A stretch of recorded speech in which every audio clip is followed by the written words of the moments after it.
So good morning, Christina Osborne with Houston Realty Team. Just wanted to give y'all a shout out today. Not considering anything other than the fact that I'm working with sellers this month. Wanted to be sure and put some videos out there to help all sellers across all markets with the basic things that need to be done prior to putting your home on the market, right? So there are so many things that are involved in that. I felt like it would be very important for us to just go ahead and unpack it and break it down, and maybe a bit of a checklist for you. And I want to just go ahead and get started. So in dealing with my sellers, I always let them know the very first thing they need to deal with is what's going on the outside. So I actually come in with a pad of paper, and I'm writing down the things that need to be tweaked, the things that need to be moved, the things that need to be removed, the things that need to be replaced or fixed that I can tell. And during that list, I try to have the seller with me because I want them to see what I'm seeing as a professional in the business, and what other professionals are going to be pointing out to their buyers, the buyers of our sellers, our clients, the sellers who want to sell their home, right, for as much money as they can, as fast as they can, without any legal problems. This is what we focus on. I don't care about all the rest. Customer service, of course, but if you're not being helped to overcome any objections on selling the property in its current condition, you need us to help you determine those things. And anyway, so we start out in the front yard, and we're looking at the curb appeal, right? So your walkways, your grass, your trees, if you've got them, the bushes, does it need a pop of color? Does it need some mulch? Does it need to be edged? Does the driveway and the sidewalks, do they need to be power washed? If you've got rocks and whatnot, do you need to treat those because they've got moss on them or they've got mold? It's kind of cool if you've got stuff growing on them already, but just depends on how you look at all that. So anyway, evaluate, right? Now, don't forget, as you're evaluating, as you're looking down at all your landscape, I want you to look on each side of the home. Look at the brick, the veneer, the hardy plank, whatever your home is made out of. Look down the sides. What do you see? Is anything warped? Is anything broken? Does it need to be cleaned? And what I mean by that is look up, because you want to look at your windows, the screens, do you have mud daubers? Do you have wasps' nests? All of these types of things you want to clean up and get it out of there, right? Because what you're going to present to your future buyer is a home that's well maintained, looks good, and is well manicured. And that's going to be from the curb all the way to the back fence. And that's all of that. And when I say manicured, if you've got acreage, then of course you've got things out there. Nobody expects you to go out and mow all your lawn to show, but you want to have manicured where you live, right? So anyway, we're looking outside, bushes, pops of color. Do you need to go ahead and put in some of those African irises? Do you need to put in some marigolds? What do you need to do to make people go, ooh, look at that house? Right? That's what you want. That's the first impression. Not only is that first impression important for that photo that your agent, your broker, is going to put out on the multiple listing services so that your home gets seen by multiple people. You want that looking fantastic. If the door needs to be painted, if the door handle and all are all rusted and out of sorts, you need to fix that, polish it, replace it. If you've got a wooden door, and let's say the sun comes down in the evenings and it's on your front door, well, I guarantee your front door, if it's wood, needs to be treated. It needs to be polished. It needs to be rejuvenated, if I might. So be sure you're thinking about all of that as you're walking the outside of your home. We're not going to deal with the backyard yet. We're just dealing with the front landscaping, the first impression, right? So sometimes here in Texas, we have some folks that will grow bluebonnets because they can grow wild here. And of course, in the state of Texas, you're not allowed to pull bluebonnets. That's our state flower. Well, it's really cool because some of the homes have done it in their front yard. So now they have all these beautiful blooms coming up. Well, if that's the case, leave that and make it kind of a showcase if that happens to be your way.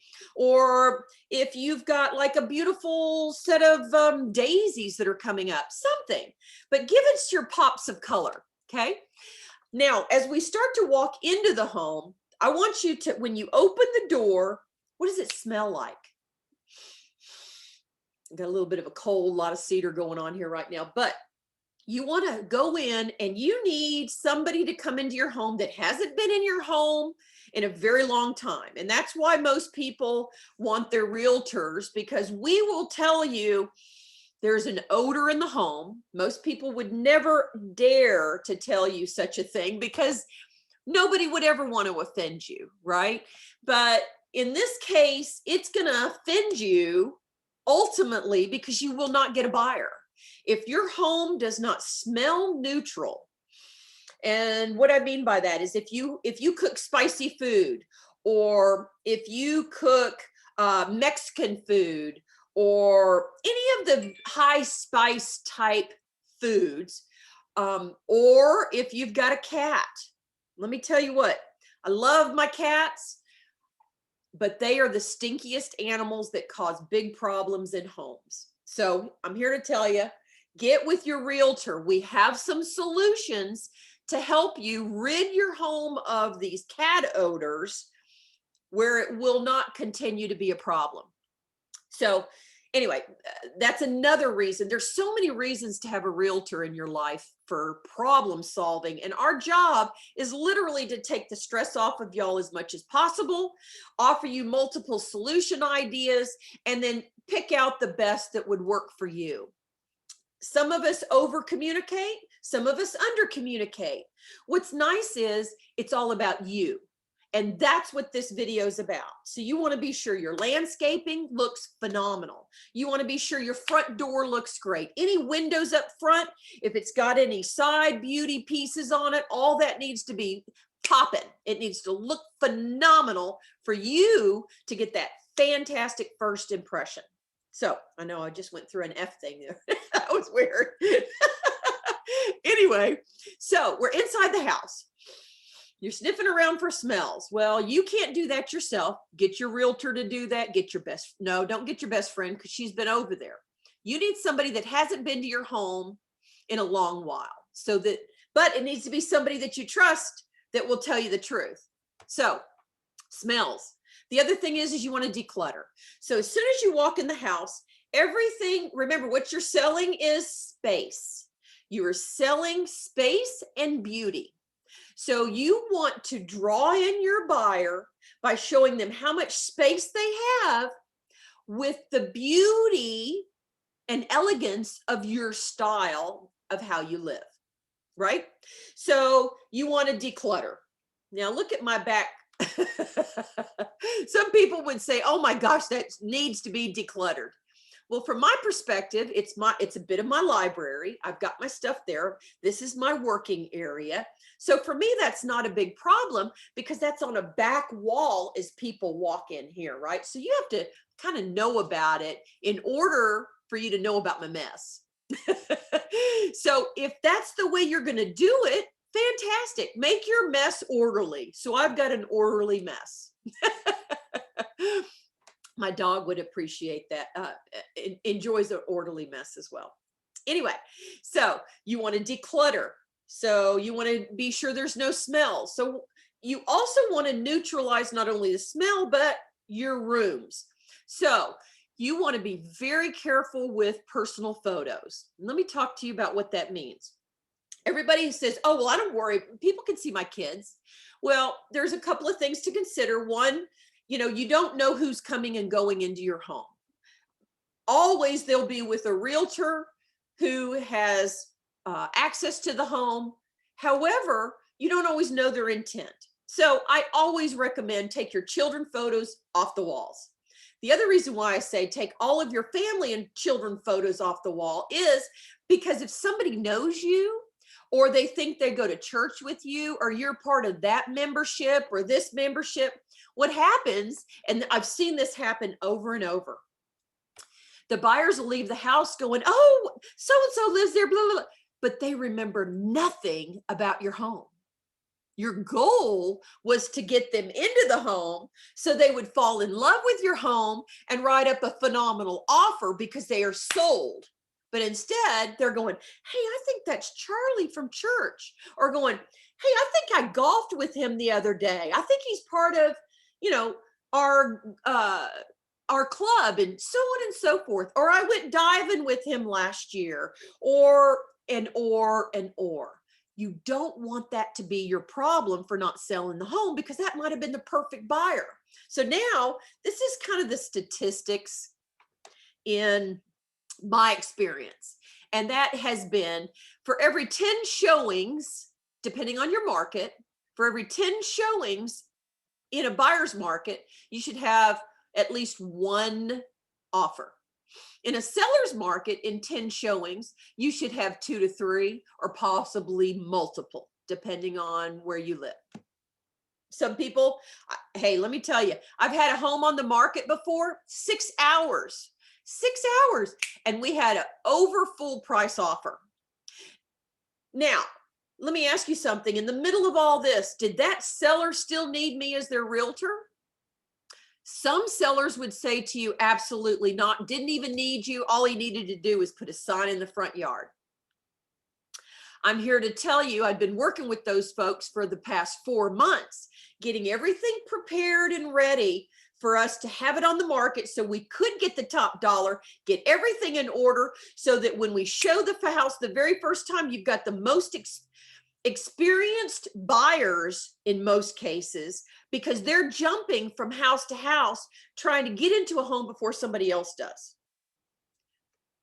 Again, depends on your market, but bottom line, somebody's been looking for your home, and we're hoping we get to present it to them in its best shape so we can get the highest dollar for you.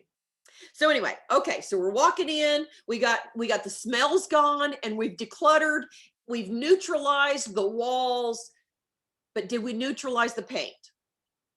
Don't forget, everybody goes, no, no, no, my orange, beautifully stained wall, you know, the kind of the,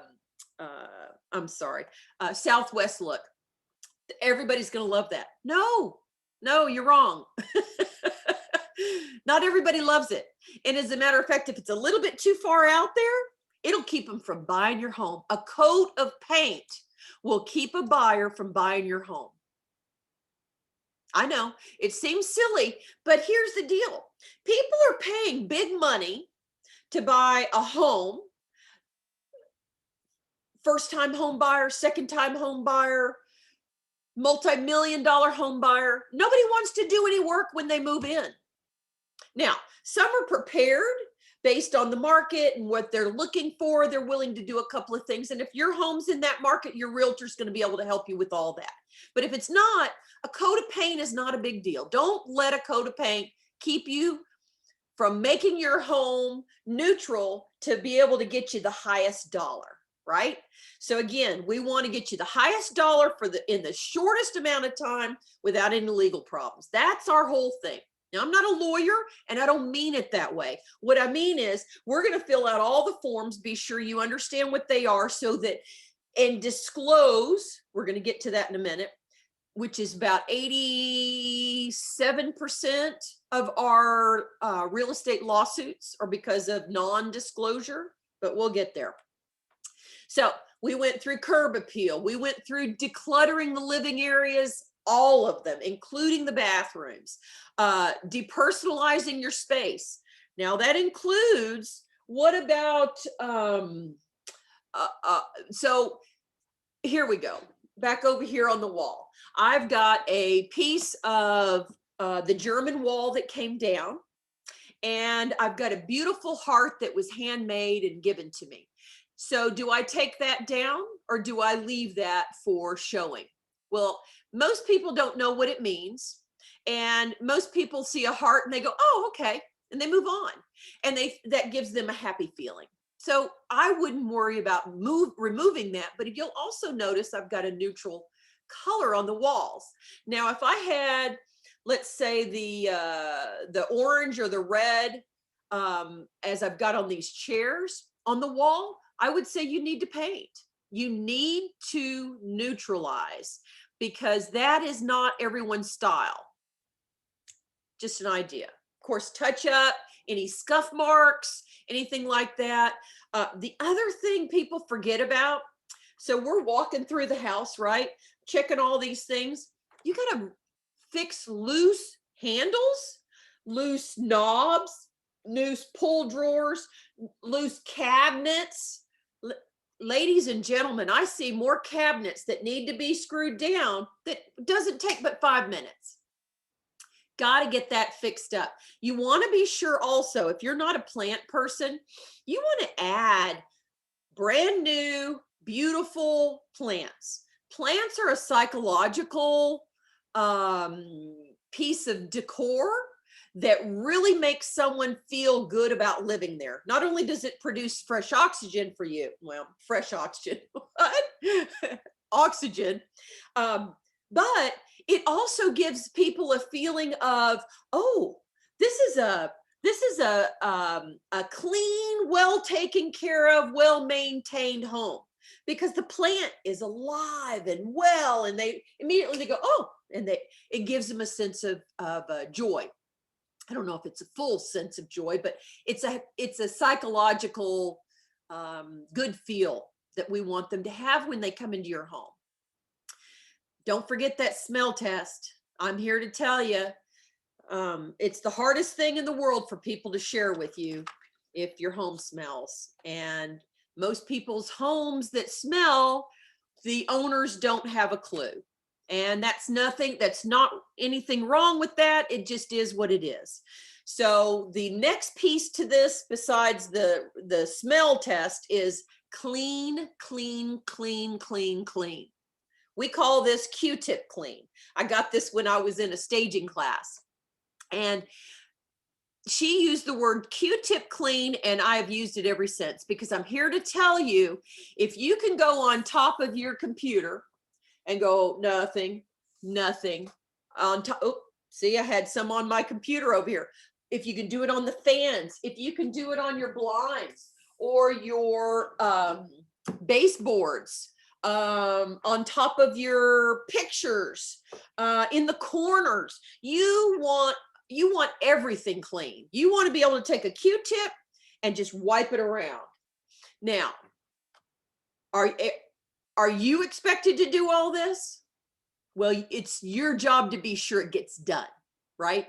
So whether you choose a room a day or a room a week, however it is you end up, or if you hire someone in, don't forget, you need to clean your ovens, ladies.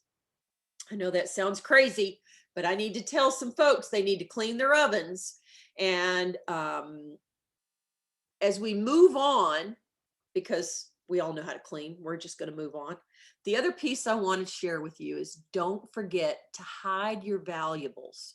I actually will go so far as to tell my clients, if you've got valuables in the home and you don't have a safe, please remove them from the home or hide them very, very carefully, right? Because people are going to be in and out of your home.